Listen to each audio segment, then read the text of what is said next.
Shalom semuanya. Kitab Ayub pasal 33 ayat 14 berkata, "Karena Allah berfirman dengan satu dua cara, tetapi orang tidak memperhatikannya." Pertanyaannya, apa cara yang Anda abaikan hari ini? Mungkinkah cara itu adalah momen saat Anda sedang sibuk, lalu tiba-tiba teringat wajah seseorang, mantan teman, keluarga, atau rekan lama? Anda menyebutnya kebetulan, tapi Tuhan menyebutnya pengingat. Ingatan itu adalah sinyal, ingatan itu adalah tugas, ingatan itu adalah perintah yang diucapkan dari tahta surga langsung ke benak Anda. Maka di dalam video ini, kita akan membongkar 3 tugas ilahi yang harus Anda jalankan saat ingatan itu muncul.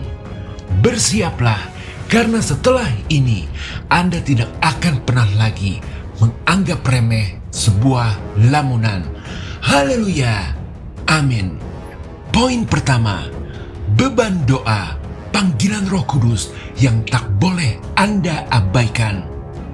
Mari kita pahami bersama bahwa sejatinya Anda sebagai anak Tuhan adalah seorang penjaga menara. Roh Anda memiliki tugas, dan itu bukan tidur, tapi melihat bahaya. Nah, maka jika tiba-tiba mata batin Anda menangkap sesuatu, seperti bayangan samar yang muncul di cakrawala pikiran Anda alias wajah seseorang, tentu Anda tidak tahu persis mengapa wajah itu muncul atau apa yang sedang terjadi dengan orang itu. Anda hanya merasa, kok tiba-tiba kepikiran dia? Apakah ini hanya kebetulan? Jawabnya, tidak. Itu adalah salah satu cara Tuhan berfirman. Balik lagi, sebagai penjaga, sudah seharusnya Anda tidak menunggu konfirmasi. Anda harus segera membunyikan alarm. Jadi inilah tingkat pertama dari ingatan wajah seseorang yang Tuhan tiba-tiba berikan, yaitu beban doa. Kita sering menganggap doa sebagai daftar belanja kita kepada Tuhan. Kita datang dengan agenda kita sendiri. Tapi doa yang paling penting adalah yang dimulai olehnya saat Dia menaruh nama seseorang di benak Anda.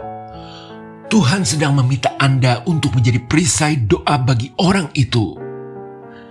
Contoh, misal Anda sedang berdoa untuk kelancaran pekerjaan atau untuk kesehatan keluarga. Lalu tiba-tiba, bam, wajah teman lama Anda, Sri Budi, muncul begitu saja. Anda mencoba mengalihkannya. Kok bisa ya tiba-tiba kepikiran dia, orang lagi berdoa? Tapi tunggu, jangan sampai salah melihatnya. Karena itu bukan gangguan. Itu adalah Tuhan yang sedang menginterupsi agenda kita dengan agenda surga. Dengan kata lain, pikiran tentang si Budi itu bukanlah gangguan doa. Itulah pokok doa yang sebenarnya untuk Anda hari itu. Tuhan sedang menaruh beban doa di pundak Anda. Bukti untuk hal ini salah satunya dapat kita lihat dalam kitab Nehemia. Cerita, dia sedang hidup nyaman di istana raja sebagai juru minum. Lalu tiba-tiba seseorang datang membawa kabar tentang Yerusalem yang hancur. Nehemia berkata di pasal 1 ayat 4, "Ketika ku dengar berita itu, duduklah aku menangis dan berkabung selama beberapa hari. Aku berpuasa dan berdoa ke hadirat Allah semesta langit." Perhatikan polanya. Nehemia menerima informasi, kabar buruk, yang kemudian menjadi beban emosional, menangis dan berkabung, yang lalu mendorongnya melakukan tindakan, berpuasa dan berdoa.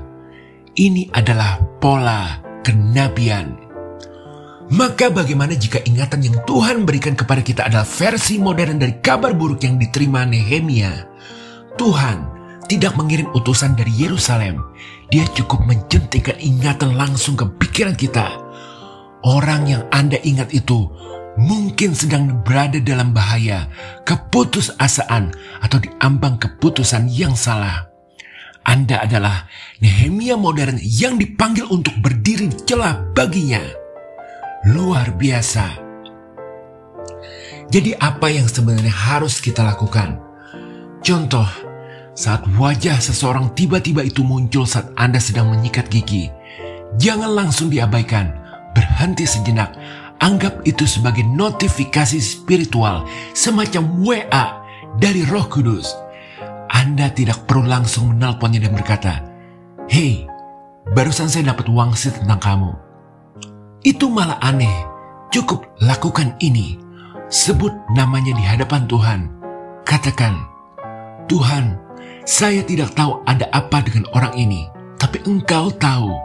Saya mengangkat dia di hadapan-Mu. Lindungi dia, kuatkan dia, tunjukkan jalan-Mu kepadanya." Selesai.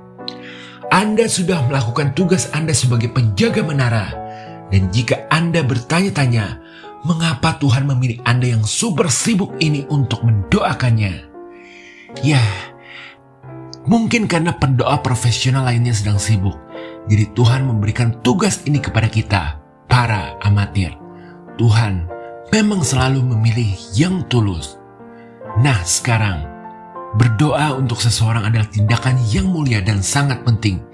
Ini adalah tindakan pertama kita. Tetapi, bagaimana jika Tuhan tidak hanya ingin Anda menjadi penjaga menara yang hanya membunyikan alarm? Bagaimana jika ingatan itu adalah panggilan untuk turun dari menara, membuka gerbang, dan menghadapi apapun yang berada di luar sana? Ini membawa kita pada level kedua yang jauh lebih personal, panggilan untuk resolusi. Yang kedua, panggilan resolusi menjadi agen rahasia Kristus. Sesungguhnya pasti ada arsip-arsip di dalam jiwa kita yang belum ditutup, yakni berbagai persoalan yang belum selesai.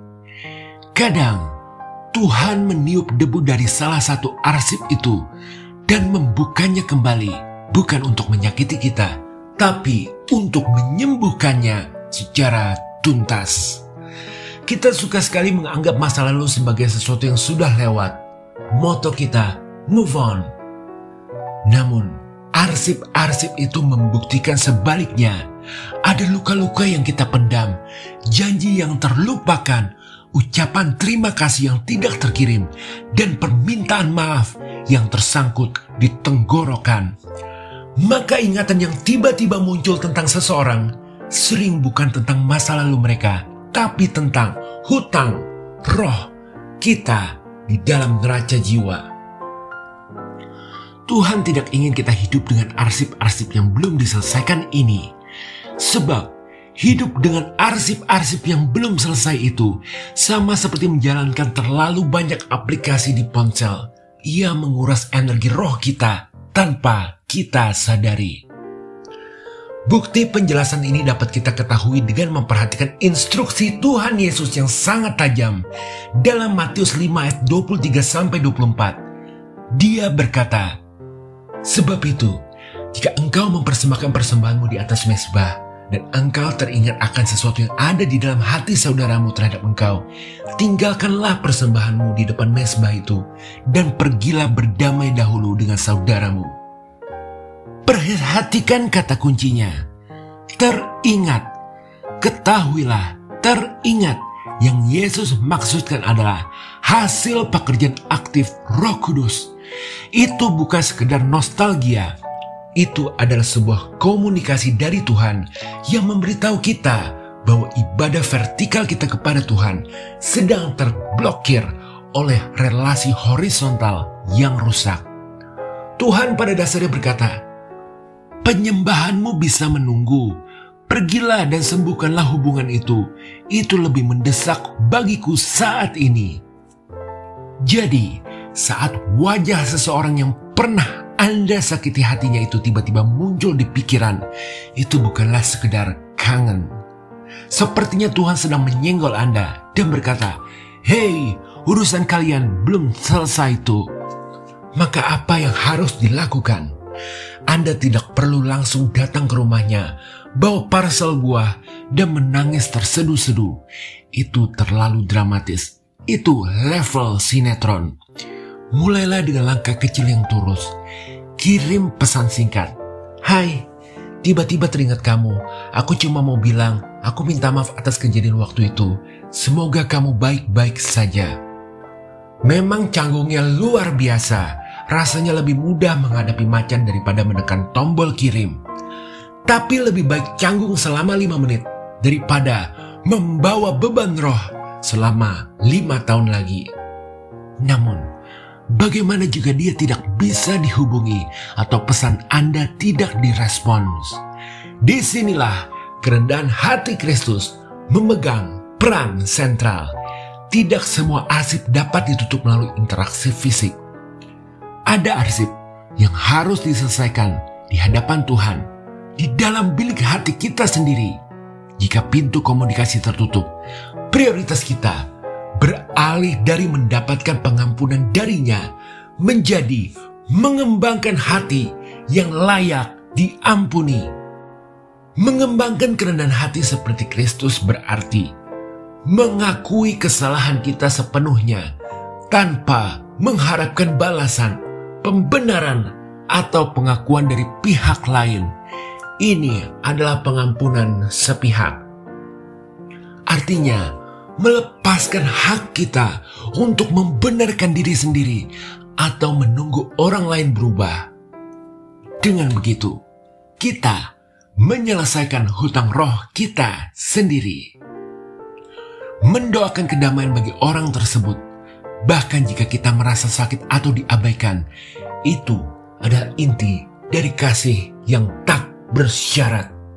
Luar biasa. Sekarang, menyelesaikan masa lalu, membereskan arsip-arsip jiwa adalah langkah yang sangat kuat.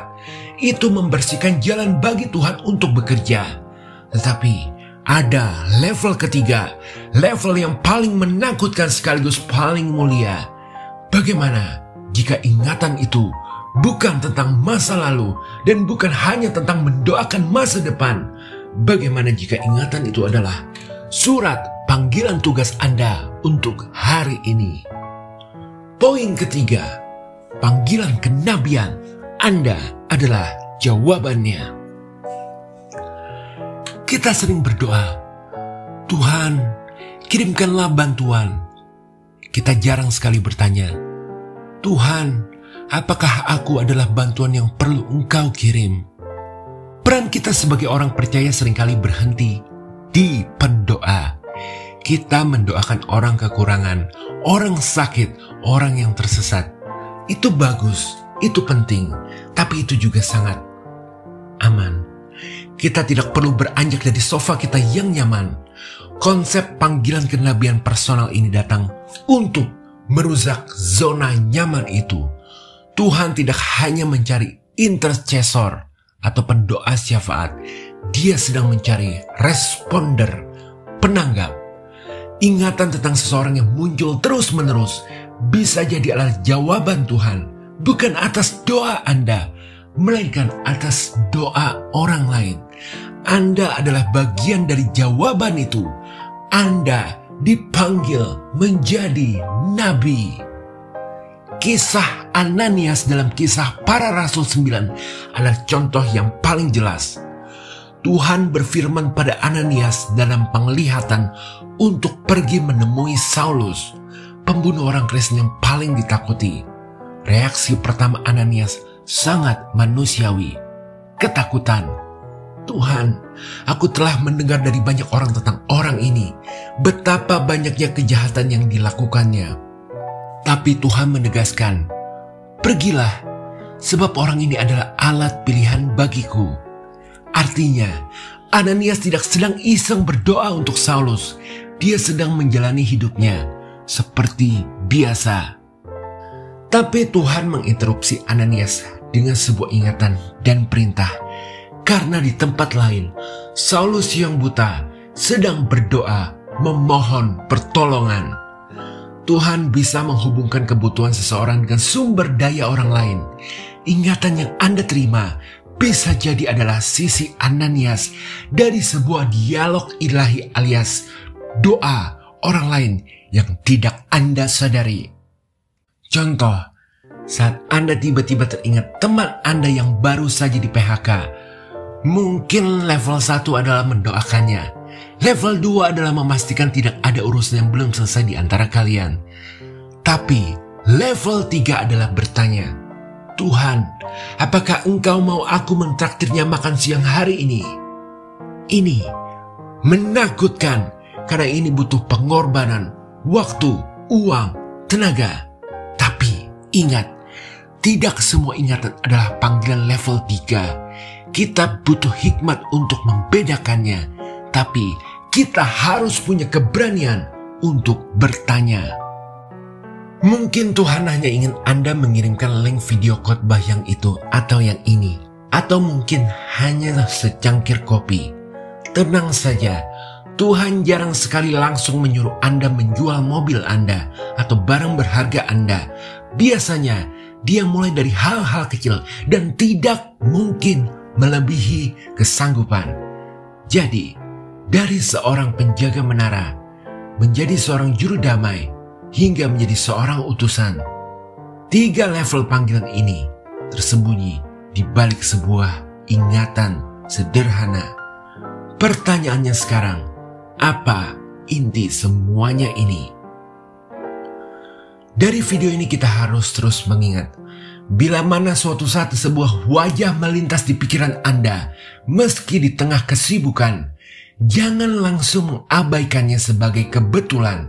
Berhentilah sejenak. Itu mungkin bukan sekedar ingatan. Itu adalah sebuah undangan. Undangan untuk menjadi perisai doa. Undangan untuk menjadi agen penyembuhan. Atau bahkan undangan untuk menjadi jawaban atas doa seseorang yang putus asa. Dunia ini penuh dengan suara yang berisik. Tapi roh Tuhan itu berbisik. Dia berbisik melalui ingatan. Dia berbisik melalui pikiran yang tiba-tiba muncul. Tugas kita adalah belajar menenangkan jiwa kita untuk mendengar bisikan itu di tengah keramaian. Saya ingin menantang Anda hari ini. Setelah video ini selesai, ambil waktu 1 menit saja untuk diam. Tanyakan pada Tuhan, siapa yang Engkau ingin aku ingat hari ini? Dan siapapun yang muncul, jangan ragu, lakukan sesuatu, kirim pesan, ucapkan doa, jadilah jawaban. Karena pada akhirnya, menjadi seorang Kristen bukan hanya tentang diselamatkan dari neraka, tetapi diselamatkan untuk sebuah tujuan. Kita diselamatkan untuk berpartisipasi dalam pekerjaan ilahinya di bumi. Dan seringkali pekerjaan besar itu dimulai dengan satu pikiran kecil tentang satu orang. Terima kasih sudah menonton. Tuhan Yesus memberkati. Haleluya. Amin.